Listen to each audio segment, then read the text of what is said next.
Hi అండి. ఇంతకీ ఈ వారం ఎలిమినేట్ అయ్యేదెవరు? ఈసారి కొద్దిగా టగ్ ఆఫ్ వార్ గానే ఉంది. ఎవరు ఎలిమినేట్ అవుతారన్నది మాత్రం క్లారిటీ రావట్లేదు. అఫీషియల్‌లోను, అన్‌అఫీషియల్ ఓటింగ్‌లో గూడా ఎక్కడో కన్‌ఫ్యూజన్ ఉంది. డెమను, రీతు డౌన్‌లో ఉన్నారు. భరణి గూడా అప్పుడప్పుడు డౌన్‌లోకి వస్తూనే ఉన్నాడు.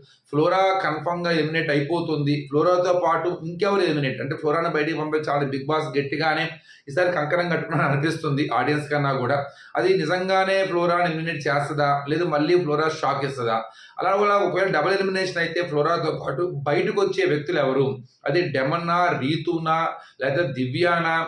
లేదా ఇంకెవరైనా షాకింగ్‌గా సంజన ఇలా చాలా మంది పేర్లు వినపడుతున్నాయి. ప్రస్తుతానికి మెడ మీద కత్తి మాత్రం డెమన్ చుట్టూ వేలాడుతుంది. మరి డెమన్‌కి ఈ నిన్నొచ్చిన కొద్దిగా ఇమేజ్ గావచ్చు, అది రీతూకి, డెమన్‌కి మధ్యలో జరుగుతుంది. ఎవరో ఒకళ్ళు బయటకొచ్చే ప్రయత్నాలు జరుగుతున్నాయి. లేదా సింగిల్ ఎలిమినేషన్‌తోనే ఆపుతారా? చూద్దాం మరి ఏం జరగబోతుందో కామెంట్ బాక్స్‌లో మీ ఒపీనియన్ కూడా చెప్పండి.